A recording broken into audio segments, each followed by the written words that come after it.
The CNBC app. Global market news in one place. Customizable sections and personalized alerts. Stocks tracking, interactive charts and market insights all in your hands. Stay connected. Stay informed. Download the CNBC app today.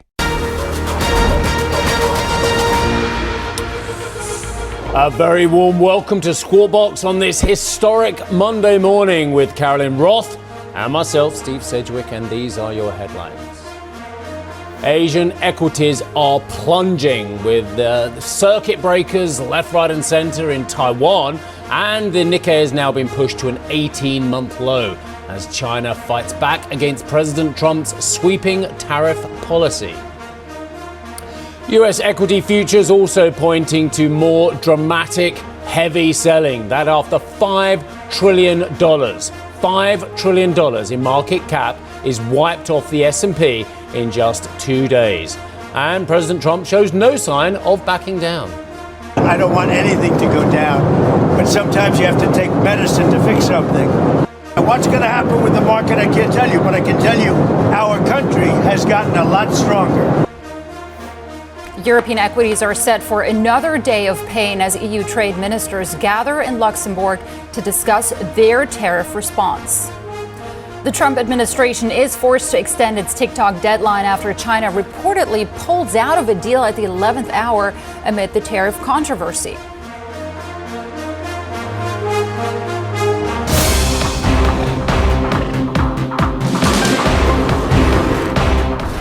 Very good morning to you. Good morning to you, Kara. How are you? I'm very good. The markets aren't good at all. I mean, this selling that continues into the new week, this was completely expected, given that the Trump administration is not backing down. There's no apparent U-turn from that administration. Yeah. And that seems to indicate they're willing to tolerate this pain. But how much longer?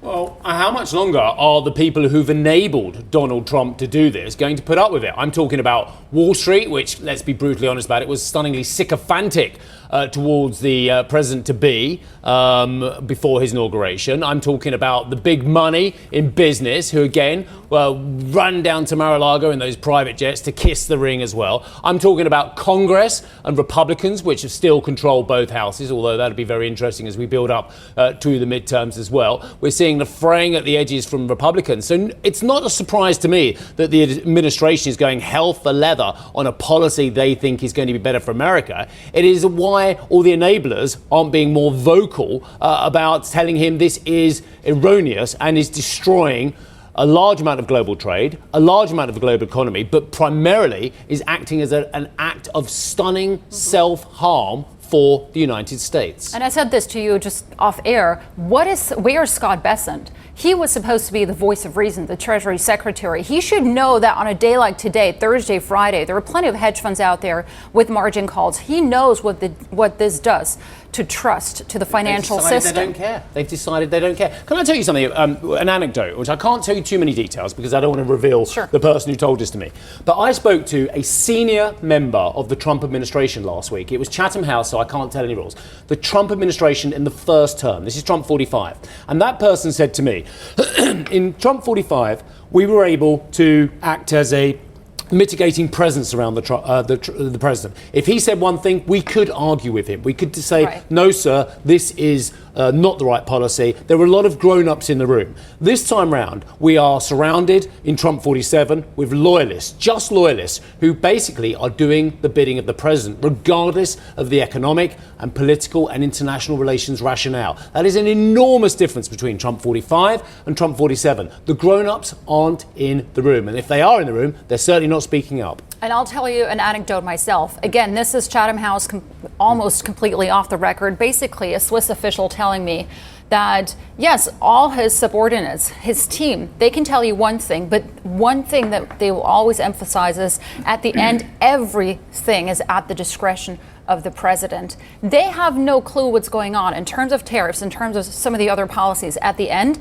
the buck stops with him. He's made this decision. It's not his staff. Well, maybe a small circle, but based on a Wall Street Journal report of the weekend, Scott Bessent, he was not part of that inner circle when it comes to the tariffs. I heard this. Right. So he was laying out different plans based on what tariff rate, what that would do to the economy, different scenarios, but he's not part of the inner circle. Should we take a look at the markets? Well, I was going to say that after the absolute carnage last week, which I'll just say two numbers. The Russell 2K, which is a barometer of small caps in the United States, it's not the big flashy stocks at the top. The Russell 2K is down 26% now off its record high. The transports are down 28% of the record high. Now, I know you're going to go through a lot of numbers now, but just the scale of the economic and financial destruction on the back of these policies is enormous. Now, the Trump administration will tell you, actually, over the longer term, it's going to be fine. Well, in the meantime, it is very troubling for everyone else. I don't think it's going to be fine. Just take a look at this. Goldman raising its 12-month U.S. recession probability to 45 from 35%. J.P. Morgan already putting this number closer to 60%. I want to show you what U.S. futures are looking like this morning. The S&P 500 seen up by another 3.5%. More carnage expected in these global markets today. The Dow Jones seen up by almost 3%. The NASDAQ seen up by 4.5%. Again, the S&P slashing more than $5 trillion in market value in just 2 sessions, with a decline of 11% on Thursday and Friday. And this is the steepest 2-day drop since the coronavirus pandemic. The S&P now at the lowest level in 11 months. Want to take you to U.S. futures, Asian markets, that is, because there too we are seeing indiscriminate selling. Take a look at the Nikkei, down 6.8%. The Hang Seng, wow, with a whopping decline of 11%. So what we're seeing here, the steepest drop, we are on track for the steepest drop since 2008. Do you remember that time? I mean, do I remember that time? Well, I do, yes, I remember 2008. But I also remember the late 90s as well, and the East Asia crisis. And I also remember the crash in 1987. So I do go back in history quite a while. It happens. There is an amazing opportunity very often for those who are canny enough to get into the market as well. So these are big moves. These are big moves, but to be honest, dare I say, I have seen it all before. You've seen it all before, but where is the bottom? And no one out there is willing to call the bottom at this point because so much more pain is still ahead. So if you bought the bottom at some point after these various crises, yes, you've done very well if you've stayed in these equity markets for a long period of time. But right now, it's very, very choppy out there. European futures very much indicating a lot more pain. The Stoxx 50 is seen down by 4%. The FTSE 100 seen off by 2.5%. The Xetra DAX in Germany could fall by 4.5%. Just to let you know, the Stoxx closing down by more than 5% on Friday, erasing its gains for the year. It is now down by more than 2% so far this year. The DAX and the Stoxx 50 are now in correction territory. All right, let's move on and let's see what Trump had to say. Global markets have not taken President Trump's tariffs well, obviously, but the president says that sometimes, quote, medicine is needed. I don't want anything to go down, but sometimes you have to take medicine to fix something. We will be taking in over $1 trillion over the next short period of time with the tariffs that I've already instituted. They're already in place. Now, what's going to happen with the market, I can't tell you, but I can tell you our country has gotten a lot stronger. It doesn't feel like that, sir, at the moment, that your country has gotten a lot stronger. Anyway, let's wait and see. Greater Chinese equities are plunging today after the country announced it will apply extra levies of 34% on US imports. The Hang Seng is leading declines, on track for its worst day since the aforementioned financial crisis, whilst Hong Kong listed shares of HSBC and Standard Chartered are extending Friday's sell-off in European lenders. The Chinese government called for Washington to stop using tariffs as a weapon against it, but the US president said he will not budge until Beijing takes steps over its trade surplus. When you look at the trade deficit that we have with certain countries, way over $1 billion per country, but with China it's $1 trillion, and we have to solve our trade deficit with China. We have $1 trillion trade deficit with China. Hundreds of billions of dollars a year we lose with China, and unless we solve that problem, I'm not going to make a deal. Now, I'm willing to deal with China, but they have to solve their surplus. And that's it, isn't it? Hundreds of billions of dollars a year we lose with China. But hang on a second. I thought that was cheap American purchases of Chinese. Anyway, I lose track. Emily Tan joins us now. Emily, lovely to see you. Talk us through the markets. Thanks a lot, Steve. And what a violent reaction that we're seeing in the Greater China markets, not helped by the fact that Taiwan, Hong Kong, and China all playing catch up today, with the markets shut last Thursday and Friday for Taiwan, and just Friday for the Hong Kong and China markets. And we want to look at China first because we are watching. This is now a trade war that is unfolding with China responding. Additional 34% tariffs on U.S. goods, escalating the trade war. They also issued controls on exports of some rare earths and also adding another 11 bodies onto its unreliable entity list. China has called for equal-footed consultation with the United States and to have the U.S. to stop using tariffs as a weapon to suppress China's economy and trade. We are looking at the Shanghai Composite, traded down 6.3%. In Shenzhen, down more than 9%. The Hong Kong market is traded at the intraday low. The morning session was down about 10%, and since we've resumed trade in the afternoon, we are seeing further slippage here, down 11.5%. But there is one bright spot, and that is shares of CK Infrastructure, which is traded up just ever so fractionally higher by 0.3%. Now, here in Hong Kong's Financial Secretary Paul Chan says there is no plan to retaliate. This is Hong Kong has been lumped in together with China in terms of the reciprocal tariffs, the additional tariffs that have been imposed by the Trump administration. Hong Kong will continue to maintain its free port status, with Paul Chan saying that we must remain vigilant and be fully prepared with bottom line thinking. Having said that, this is now a historic window of challenges and opportunities to consolidate ties with traditional markets and to step up links with emerging ones in the global south. U.S. tariffs will have a short-term impact, he says, on Hong Kong, and the government will prepare for the worst.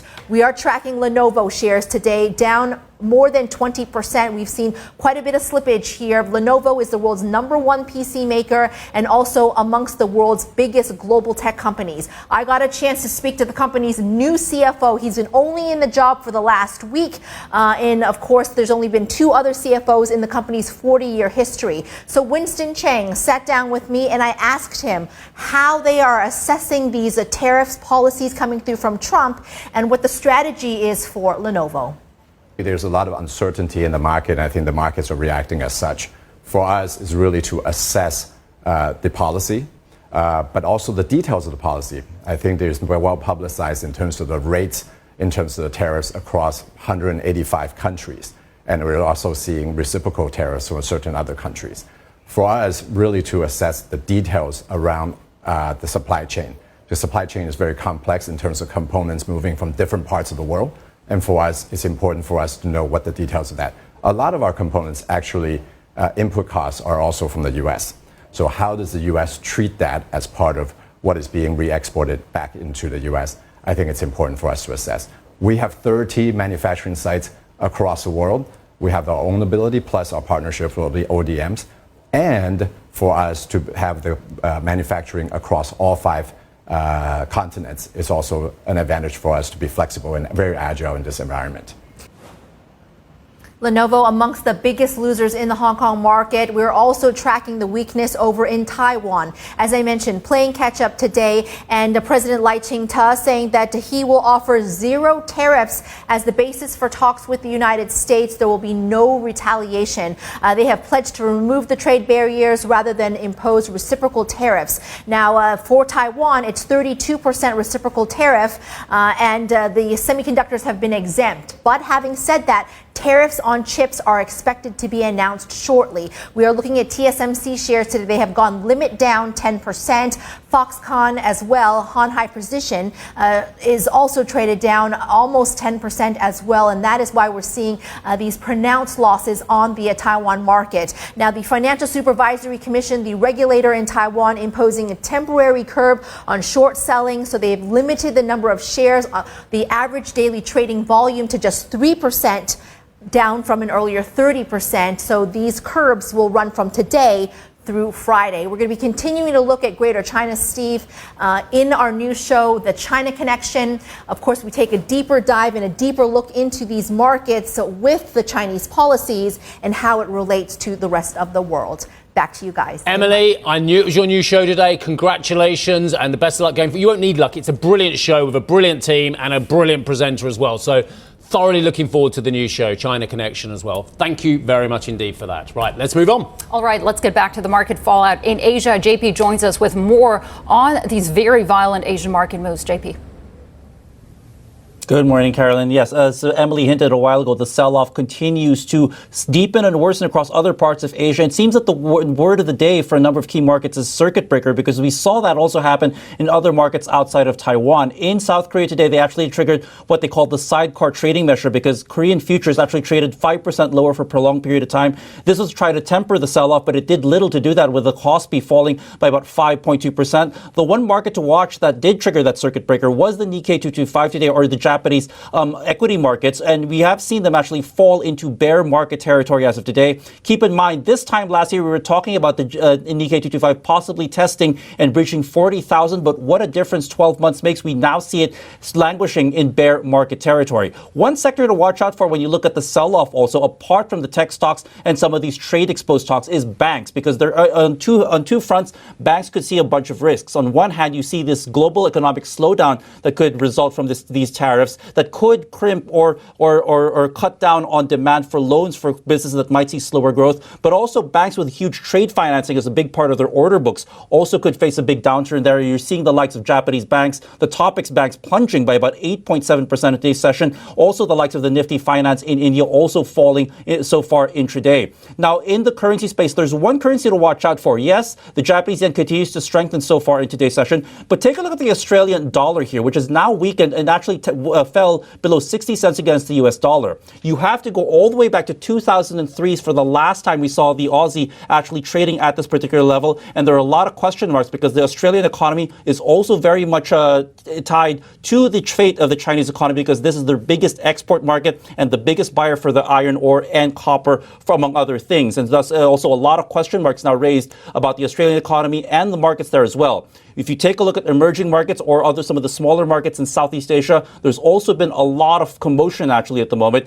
We saw the Straits Times Index here in Singapore actually falling into correction or testing correction territory today's session. The PSEI in the Philippines, the latest one in Southeast Asia, to actually fall into bear market territory, and that is the big question now. Also, who's next to be at risk actually of possibly testing or falling into bear markets? That's the big question. But so far, it seems that the difficulty at the moment, as Carolyn hinted at, is really calling a bottom on this sell-off, because there's still a lot more to come and a lot of uncertainty that might need to get priced in. But so far, the pricing seems to be going downwards, and right now we are on bear watch out here in Asia. Back to you guys, and not a great morning in Asia. Hopefully it's a little better out in Europe.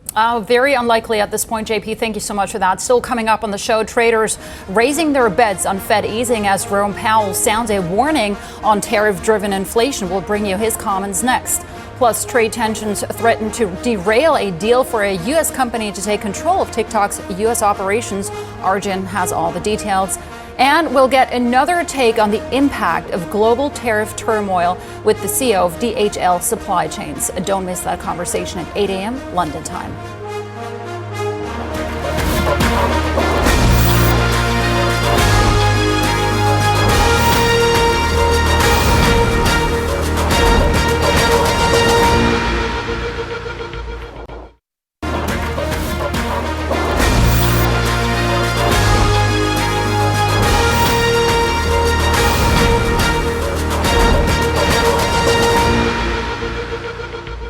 Oh, finally a bit of good news from the US Treasury Secretary. Scott Bessent says more than 50 countries have reached out to the US government to begin trade talks. Oh, the policies are working, thank goodness me. Bessent said Trump's trade policy had given the president, quote, maximum leverage. Right, okay. But warned levies could not be negotiated away in days or weeks. I think we're going to have to see what the countries offer and whether it's believable. Because, again... So he's open to it, is what I hear you say. No. I think that we are going to have to see the path forward, because, after 20, 30, 40, 50 years of bad behavior, you can't just wipe the slate clean. Bad behavior, okay. Let us move on, because traders have sharply raised their bets on Fed rate cuts. I don't know why, because that's not what Powell was saying. Anyway, as the tariff-driven market rout continues, markets now price in a near 80% chance of 75 basis points of easing in the Fed's next 3 meetings, compared to a less than 8% chance a week ago. Markets now see 5 full rate cuts this year as the most likely outcome, according to LSEG data. Well, Fed Chair Jerome Powell addressed the president's tariff policy for the first time on Friday. And this is my point. He warned of the upside risk to prices. You know, the inflation mandate? While uncertainty remains elevated, it is now becoming clear that tariff increases will be significantly larger than expected. And the same is likely to be true of the economic effects, which will include higher inflation and slower growth. The size and duration of these effects remains uncertain. While tariffs are highly likely to generate at least a temporary rise in inflation, it's also possible that the effects could be more persistent. As we mentioned before, Goldman Sachs has raised its expectations of a U.S. recession in the wake of President Trump's tariff announcement, now seeing a 45% chance of one in the next 12 months, citing a sharp tightening in financial conditions and policy uncertainty. JP Morgan also raised its likelihood of a recession to 60% versus 40% ahead of Trump's policy change. Meantime, EU trade ministers will meet in Luxembourg today to discuss the impact of U.S. tariffs and potential next steps. This as the EU Commission prepares a list of targeted countermeasures on nearly $28 billion of U.S. imports. It comes after EU Trade Commissioner Maros Sefcovic met with his U.S. counterparts on Friday and told them the tariffs were, quote, damaging and unjustified. Right, let's get another voice on this. Eric Nelson is macro strategist at Wells Fargo. Eric, a lot of very basic questions for you this morning. Let me start off with the really basic questions. The markets are selling off aggressively. It feels like one of those historic episodes in market history. What are you advising our viewers and your clients to do this morning? Well, I think, so my focus tends to be more on the currency side. And what's interesting is you've seen, the dollar has not actually done that well, which is quite interesting in the sense that there's certainly been some degree of repatriation away from U.S. assets. And at the same time, obviously everything is under pressure here. So I think there's certainly places to hide out in the currency markets. I think euro is still an attractive one. Yen is still a relatively attractive one.